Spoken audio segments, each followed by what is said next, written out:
What it do, what it is, and what it ain't. This your brother Jay International, tapping back in once again. And in this video, I want to discuss who's better to date, African women or South American women. Now, speaking on the subject, man, I'm pretty sure everybody is paying attention to the news and, currently what's going on in this country. And brothers may really want to consider setting up another spot in another country because, shit's getting real.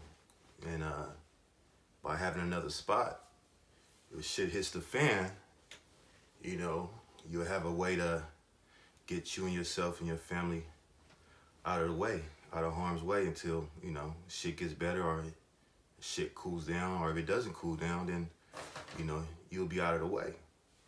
So with that being said, as I said, this video is about who's better to date, African women or South American women. And when I speak of South American women, I want to speak specifically of Afro-Latinas.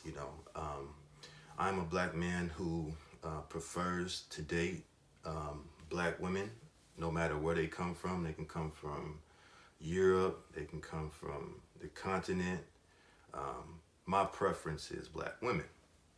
So with that being said, in my experience, being someone that's traveled to every continent except Antarctica, and a lot of people say that, but I do plan to go to Antarctica. That being said, I have some experience in dealing with women from different cultures, and having spent enough time, a large, I would say, not just on a vacation type of tip, but actually spending months on the continent of Africa, or months on the continent of South America.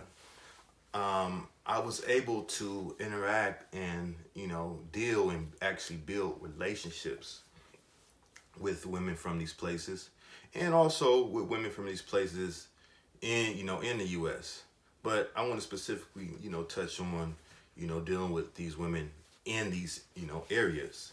So I want to talk about the pros and cons of whether you're dealing with a Afro-Latina or whether you're dealing with a African woman from the continent, on the continent. And just to get, so I wouldn't get lost, I wanted to write down some notes. So let's begin. South American women. What are the pros of dating South American women? Well, with South American women, one, you usually get that they're very feminine. They have as opposed to American women, with the whole ideology of feminism and, independence and, I don't need no man type of thing, mindset. The women from South America who haven't been influenced by, the U.S. culture, they tend to be very feminine. Two, they tend to be very submissive. They're submissive to their man. They don't mind following the lead of their man if the man is a leader. So they're very submissive. Number three, as brothers will see, in particular Afro-Latina women, they tend to be very beautiful and exotic. Given that the amalgamation of the Spaniards, coming to conquer in South America, and the indigenous African people, that mixture has created a more exotic looking type of people and a particular type of women. So oftentimes you'll see that exoticness in Afro-Latinas, natural, hair that, is naturally long, no weaves, no extensions are needed.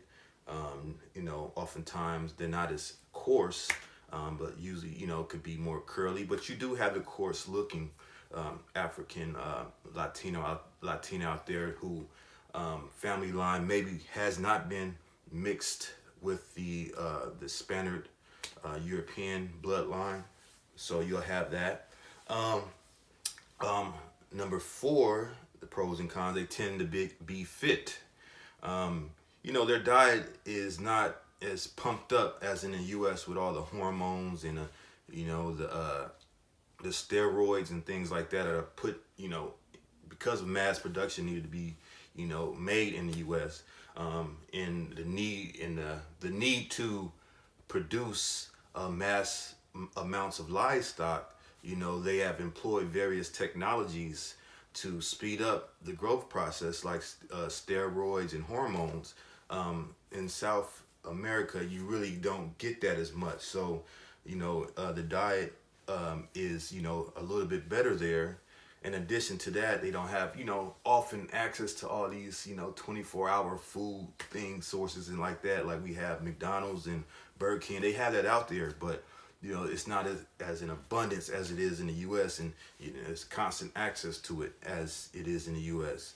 So the women there tend to be a little bit more fit. They tend to care about their fitness, especially Afro-Latina women.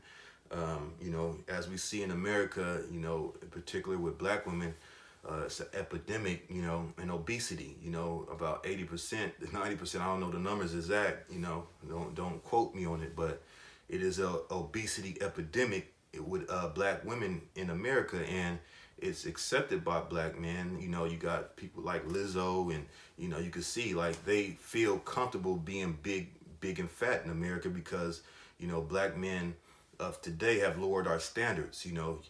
As opposed to black men, when you look back to the 1960s and the 70s in the black exploitation films, you would see, what's I can't remember the name, but Brown, I think her last name starts with Brown. You would see women like that, like, tight shape, nice shape, shapely women, in shape sisters, you know what I'm saying? If you look at all those shows from the Good Times and all those shows back in the 60s, 70s, and maybe even early 80s, the Jeffersons, you could see these women were, these sisters cared more about their shape back then. But if you look at now, the reality TV shows and YouTube and World Star, you see that black women just don't seem to care about their shape, and black men have lowered their standards, so they feel like they don't have to. Whereas the Afro-Latino women, because their men still require that of them, and because there's competition among them, they tend to want to keep themselves in shape, and given the fact that their diet is usually a lot healthier. They're cooperative. They're very cooperative. Like I said, if you find a good Afro-Latino Tina woman, they tend to be more cooperative. They tend to be more, friendly, as opposed to what we dealing here with in America. You get a whole different dynamic, out there. They're cool, good. They cook, their food tends to be good, tends to be more healthier. They tend to want to cook more, as opposed to here where we always ordering out, DoorDash, Uber Eats, or we going to the restaurants all the time and out to eat and fast food. Women there, tend to know how to cook because that's how they were raised. They were usually raised in a family structure where the women had to know how to cook for the family and for for their men and the children. So they grow up with that. So you tend to get that.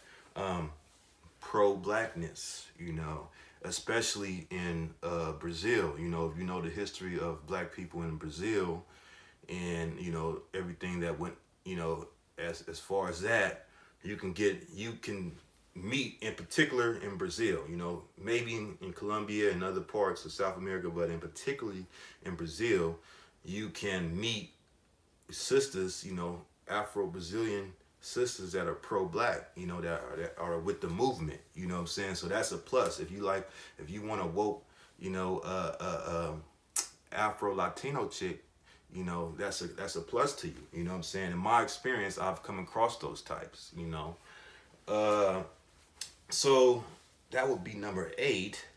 now let's get to the cons. Now I don't have many cons, in terms of when I've dealt with South American women. I guess one con with that, if you meet one and she really likes you and she really takes, a strong liking to you, they can be possessive. They can be very, very possessive, um, bordering on the line of clingy. Uh, but I mean, it's just a cultural thing, and you just gotta make adjustments to that. And as I said, that and number two kind of falls into number one. They can be needy, especially if they come from. They can be needy. In terms of needy, I want to say financially needy, especially if they come from a lower class background. Now, you may encounter a situation if you deal with a Afro-Latina woman from a lower class background, where you know she may require for you to help her out, in addition to help her family out. But it just depends on what level of class you're dealing with. You have working class people there, you have working class women. But if you're dealing with a woman that comes from a lower class background, that may become an issue. So I would suggest, what I'm saying, if you want to deal with Afro-Latina woman, deal with an Afro-Latina woman, that is educated, went to college, went to university, is employed, and that way you don't have to worry so much about that, as far as funding her and her family. I believe that a man should be the provider, should be the leader. That's our role, and that's how it is out there in South America. The man is the provider, is the leader, and so that's our role. Especially if you take on a woman to be your woman and have children by her, you should be in a position financially to provide for her. So that wraps that up as far as South American women. Now let's go on to African women from the continent. Dealing with African women on the continent. Let's start with the pros. Number one, they're beautiful. Some you get some guys that say they don't like the phenotypes. I like the phenotypes. I like the strong phenotypes. I don't mind the strong phenotypes of West African women. And in East African women, their phenotype is a little bit stronger. The Afroquoid phenotype is a little bit, not stronger, but a little bit less stronger than it is in West Africa. But I like it all. I like it all. I have no problem with it. Extremely thick. Extremely thick brothers. Extremely thick, especially in the backside. And the African woman's thickness is different than the thickness of Black American women. See, Black American women, their thickness, they're thick, but they usually have it's an overweight thickness in most cases. So they can have a big fat ass here, but they might have a belly or gut, and cellulite. Whereas there, especially in places like Uganda and Kenya, oh my God, and West Part Ghana, and parts like that, man, I'm telling you, you'll see. If you've seen it, then you know what I'm saying. For my brothers that's traveled to the continent, traveled to these places, or are in these places, you'll see just the thick, the ass, the thighs, but flat stomach, no gut, small waist, but fat, hips, thighs, ass, all that. It's just in such good proportion, you know what I mean? And that's what you tend to get there, because a part of it is their diet, especially in Africa. Their food is more natural. Their livestock is more natural. You know what I'm saying? I spent, time when I was eating meat, and I remember I spent 3 months in Nigeria, and I'm a vegetarian now, but when I was there, at that time I was a meat eater, and I just remember how the meat tasted so different, how it tasted so fresh, and I was able to tell, so when I was there and I was eating chicken and fish, right, and they tend to grow their chicken, and you'll